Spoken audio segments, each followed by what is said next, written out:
Hoy es un día muy importante para la sociedad hondureña.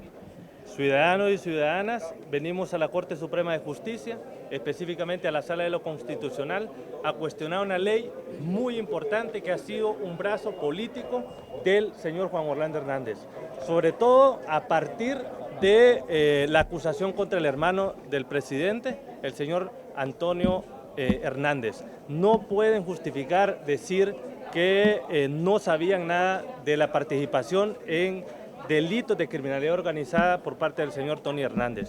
Por eso hoy venimos a cuestionar dos artículos de la ley de inteligencia, el artículo 18 y el artículo 19, porque consideramos que no se han dado los fundamentos tanto formales para la aprobación de esta ley de inteligencia como los aspectos materiales de la ley. Estos argumentos los van a desarrollar los compañeros que han venido igualmente a presentar este recurso. Primero, la doctora Ana Pineda, que les va a explicar uno de los argumentos. Y el aspecto material. Muy buen día. Efectivamente, tal y como se ha explicado, uno de los motivos por los cuales se sustenta el recurso de inconstitucionalidad es por razón de forma. Esto tiene que ver con la condición formal de validez que se exige en la Constitución de la República y en la Ley Orgánica del Congreso Nacional para la formación de los pasos que se deben de seguir en una ley. En este caso concreto,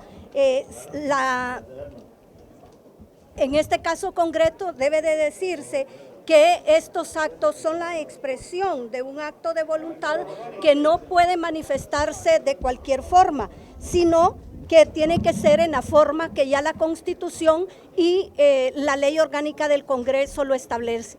Al haberse aprobado esta ley sin seguir ese procedimiento y al haberse discutido sin los debates que la ley establece, que son 3 debates en diferentes días, salvo el caso de urgencia calificada, y al no estar calificada la urgencia, es decir, al no haber sido objeto de una probanza la urgencia calificada, se obvia un procedimiento fundamental en el proceso de creación de las leyes que es constitutivo de lo que sería un fraude a la Constitución, que en este caso concreto llama poderosamente la atención porque se ha convertido en una práctica continuada del Congreso Nacional y la Fiscalía Especial de Defensa de la Constitución no hace como corresponde una observancia ni una investigación para determinar si la dispensa de debate se hizo sin consideración alguna o si por el contrario esa urgencia calificada debió ser objeto de probanza. Es decir, con la Constitución de la República. Y evidentemente también con los tratados internacionales de derechos humanos, específicamente los artículos 18 y 19 de la Ley de Inteligencia Nacional, y hago énfasis en esto, compañeros y compañeras, los artículos 18 y 19 de la Ley de Inteligencia Nacional vulneran varios estándares constitucionales e internacionales sobre la libertad de expresión a la información pública, ya que anulan de forma absoluta el derecho y el acceso a la información. No garantizan el principio de transparencia y máxima divulgación, vulneran la obligación estatal de motivar, de justificar y poner restricciones al acceso a la información pública y también, y finalmente, limita el derecho al hacer uso de recursos judiciales efectivos contra las decisiones que deniegan el acceso a la información.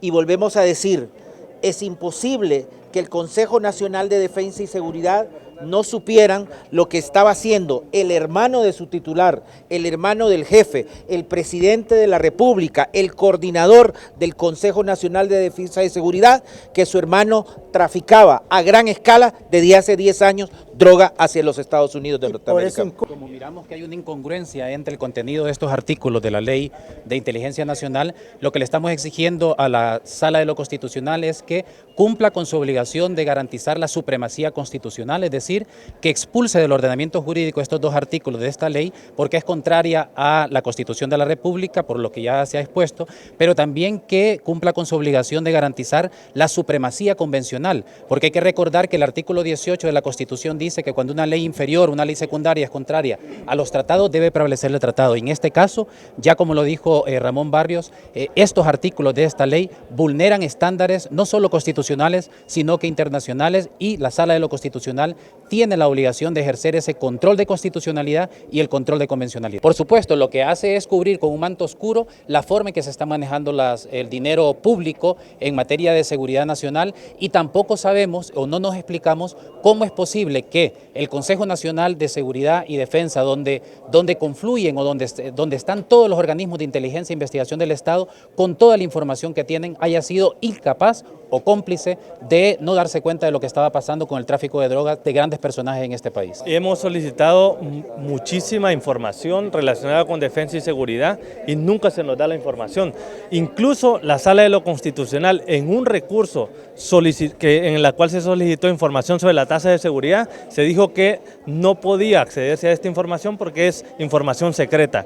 Hemos solicitado diversa información sobre participación de personas, de funcionarios y funcionarias en violaciones de derechos humanos relacionadas con defensa y seguridad, y nunca nos han dado la información. Así que estos dos artículos son dos artículos que permiten los abusos de autoridad, encubrir los abusos de autoridad y facilitan la corrupción. ¿Sería una inconstitucionalidad parcial? Es una inconstitucionalidad parcial, sí. Exactamente, porque dos artículos, el artículo 18 y el artículo 19 de la Ley de Inteligencia. ¿Por qué pocos hondureños tenemos acceso a esta ley de inteligencia? Bueno, porque estas leyes se aprobaron sin la participación ciudadana. Se aprobaron, como muchísimas leyes en el país, en un solo debate, no permitiendo el debate social, el debate público sobre estas leyes. Inclusive se aprobaron, recuerden, en el periodo que el señor Juan Orlando Hernández era presidente del Congreso Nacional. Son herramientas que permiten la corrupción y son herramientas que permiten los abusos de autoridad. Un argumento que siempre presentan los de la Sala de lo Constitucional es que no están legitimados para presentar dichos amparos, dichos recursos. Estamos legitimados tanto como ciudadanos así como con organizaciones, porque nuestra personería jurídica específicamente habla de luchar por el derecho al acceso a la información, y además la ley de defensores de derechos humanos y periodistas nos legitima para realizar cualquier acción que beneficie o que sea de interés público, es decir, de interés para toda la sociedad. Según la ley, ¿cuánto ya deberían de estar clasificados esta documentación? Ese es uno de los problemas que tiene la ley, ¿verdad? Que no establece periodo, sino que es una clasificación indefinida, ¿verdad? ¿Qué significa eso? Avalar o garantizar la impunidad en los actos de corrupción o en los abusos de autoridad. ¿Para cuándo debe pronunciarse los magistrados? Bueno, realmente el proceso constitucional es un proceso que debe tener resolución en menos de 2 meses, ¿verdad? Con la sentencia incluida. La Sala de lo Constitucional tiene una mora bastante grande que tarda a veces hasta 3 años, pero consideramos que si se sigue garantizando los abusos de autoridad, la corrupción y la impunidad en este país, la sociedad hondureña no va a tener ninguna condición de democracia ni de Estado de Derecho. Es necesario que la Sala de lo Constitucional cumpla con sus obligaciones, entre ellas garantizar los plazos.